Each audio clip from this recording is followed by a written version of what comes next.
Ô, menino! Deixa o passarinho maluco. Ô, menino, vem cá um instantinho, senhor. Dia, Claudinho.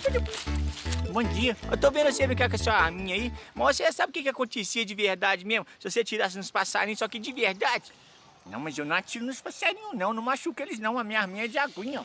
Mas você tá certo, Claudinho. Não pode machucar os bichos mesmo, não, senhor. Mas o que eu quero saber mesmo, você já melhorou nas matemáticas? Porque até hoje, de todas as perguntas que eu te perguntei, você não acertou nenhuma, uai.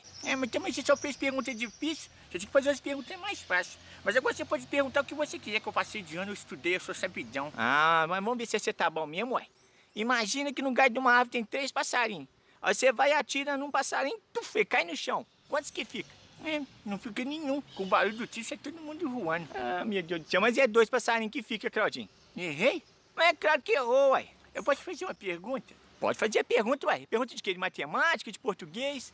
Pergunta de pergunta mesmo. Dessas que a gente pergunta, a pessoa responde. Então tá bom, senhor pode perguntar, uai.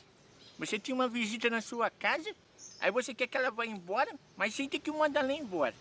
Como é que você faz? Você tá brincando comigo, Claudinho? Essas perguntas é da antiga, senhor. Ó, eu sou da roça, eu não vou saber, uai. É só colocar a vassoura atrás da porta que o bichinho vai embora na hora. É só você desligar o Wi-Fi.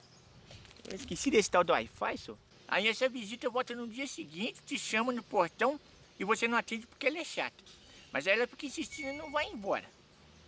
Aí no outro dia ela volta de novo, fica te chamando, você não atende, mas ela não vai embora, fica no seu portão. Aí no outro dia ela volta de novo, te chama, você não atende porque ela é chata e ela não vai embora. Aí no outro dia ela volta... Ô, meu Deus do céu, Claudinho, faz a pergunta logo, uai. Como é que você faz pra essa pessoa nunca mais voltar no seu portão? Ah, não sei responder isso, não. É só você trocar a senha do Wi-Fi.